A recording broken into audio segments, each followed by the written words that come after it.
nama aku Filza. Hari ini aku mau buat video untuk memenuhi tugas psikologi komunikasi tentang hubungan antar persona aku sama ayah. Halo semuanya, saya Filza. Oke, jadi hari ini aku pengen ngobrol-ngobrol santai sama ayah aku tentang hubungan antar persona aku sama ayah. Gimana sih cara komunikasi antara aku sama ayah, hubungannya itu kayak apa. Nah, ntar aku mau nanya-nanya, ngobrol-ngobrol santai. Nanti ayah sama aku bakal jawab pertanyaan-pertanyaan ini. Oke, siap. Ya, saya sebagai ayah Filza tentunya memperhatikan terkait bagaimana Filza berkomunikasi dengan orang lain, ya. Terutama harus menjaga sikap-sikap pada saat berbicara, tutur katanya dengan kata-kata yang baik, ya kan. Kemudian saya juga perhatian banget sama cara dia bergaul, ya. Kita selalu tanya sama Filza temannya siapa aja. Ini apabila ada pertemuan dengan rekannya yang di luar jam sekolah, biasanya saya tanya kemana, kemudian dalam rangka apa. Nanti kalaupun sudah lewat lebih dari jam yang kita tentukan, biasanya kita telepon. Jadi rasa perhatian seperti itu. Karena Filza sebagai anak pertama wajib memberikan contoh buat adik-adiknya. Iya, soalnya karena aku juga lagi kuliah di luar kota, jadi kan jauh. Jadi mungkin hubungan aku sama ayah komunikasi itu lewat dibangun lewat WhatsApp atau video call gitu. Ya, jadi saya menciptakan komunikasi dengan anak itu pertama dianggap sebagai teman, bukan sebagai ayah dan anak. Jadi kita sering ya seperti teman saja. Jadi kita anggap Filza itu teman saya. Kita nggak menganggap saya sebagai ayah. Jadi nanyanya pun gaya bahasanya seperti sepantaran dia, gitu kan. Jangan sampai apa-apa yang Filza rasakan mungkin di luar sana kita nggak tahu, karena merasa dari orang tuanya takut nanti dimarahi atau diinterogasi gitu, atau mungkin diintimidasi. Nah, kita ciptakan suasana seperti komunikasi dengan teman bergaulnya. Karena kalau sudah merasa seperti itu, Filza akan merasa nyaman. Ketika ditanya pun dia dengan senang hati untuk mengutarakan. Tidak ada dusta di antara kita. Ya, kalau aku mungkin situasi atau iklim suportifnya mungkin kalau misalkan karena lagi jarak jauh, jadi kalau itu aku paling nanya kabar ke ayah, atau ya sekedar komunikasi antara anak sama ayah tuh kayak nanya sehari-hari, kegiatan sehari-hari kayak gitu sih, biar lebih lebih suportif komunikasinya. Nah, sekarang kan Filza jauh dari rumah, dia tinggal di Sukabumi, kadang balik seminggu sekali, 2 minggu sekali. Memang kadang-kadang saya juga lupa nelpon, tapi kadang-kadang WA di grup. Terus kadang nanya gimana perkembangan di kampus, bisa nggak ngikutin pelajaran gitu kan.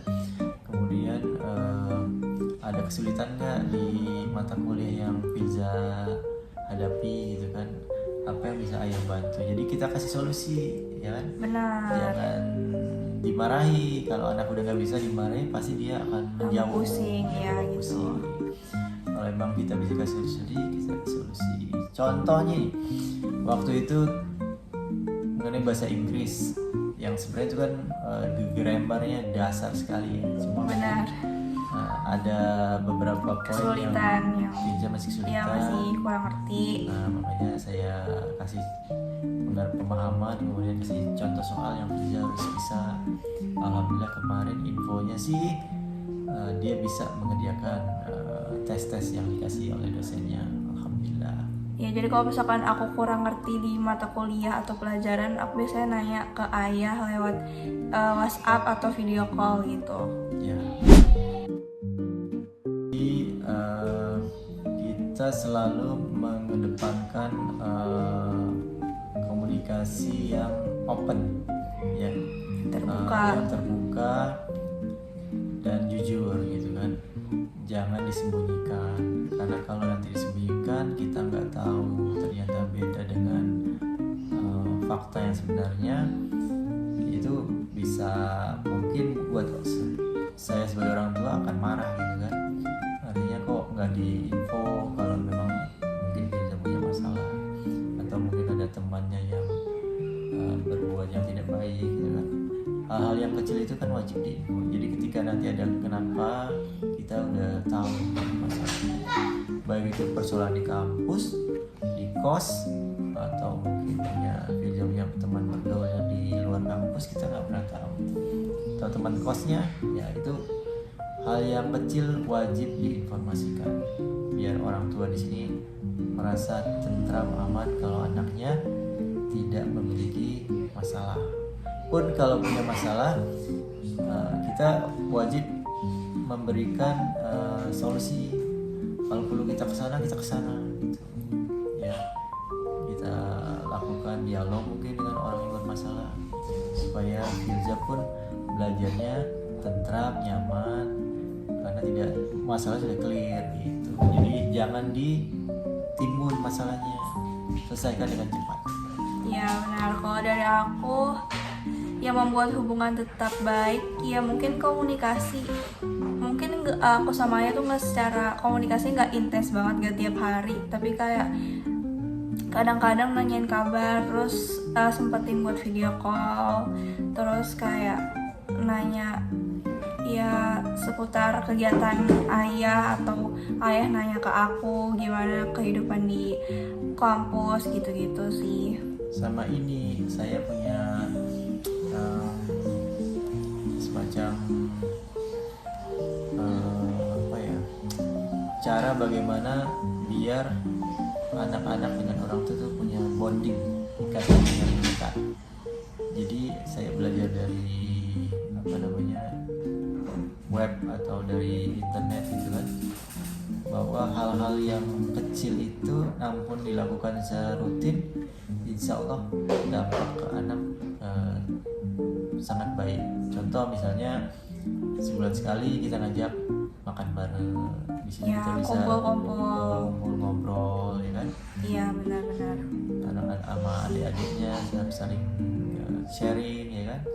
Dan kita kemana gitu biar wawasannya pun terbuka, Iya, dunia jadi luar seperti itu. jadi lebih dekat Betul. kayak gitu. Oke. Nah, biasanya kalau orang tua nih, saya sebagai ayah memberikan kepedulian, kemudian ngasih instruksi, contoh, karena saya sebagai ayah punya tanggung jawab untuk dunia akhiratnya, ya, masalah sholat ya kan harus on time, terus kemudian pekerjaan rumah yang sudah kita kasih porsinya, pekerjaan masing-masing, kita bagi-bagi tugas. Misalnya Filza merapikan pakaian ya, melipatkan pakaian, yang lain nyapu, ngepel, yang lain lagi cuci piring atau bersih-bersih dapur. Nah itu kalau sudah jadi kesepakatan harus komit. Ya. Ketika itu tidak dilakukan, nah saya harus kasih teguran. Ya. Artinya biar anak itu punya kebiasaan dari kecil, dari remaja, agar nanti ketika nanti dia sudah berkeluarga sudah tidak berat lagi, sudah terbiasa gitu. Dan tentunya yang nanti akan menerima kesenangan adalah suaminya atau keluarganya lah. Iya, itu biasanya konflik aku sama ayah itu biasanya ayah nyuruh buat beresin rumah, tapi aku suka nunda-nunda atau nanti-nanti, terus ayah jadi kesel atau marah. Tapi dampaknya buat aku sendiri ya jadi lebih rajin gitu kan, karena kan ayah nyuruh beresin rumah, terus ya otomatis aku juga harus ngelakuin itu kan, jadi berdampak ke sampai sekarang di kos aku kayak semuanya aku lakuin sendiri gitu Sudah mandiri. ya. Oke, jadi itu aja pertanyaan-pertanyaan yang aku sama ayah udah jawab di tugas ini. Terima kasih. Dadah, assalamualaikum warahmatullahi wabarakatuh. Ya.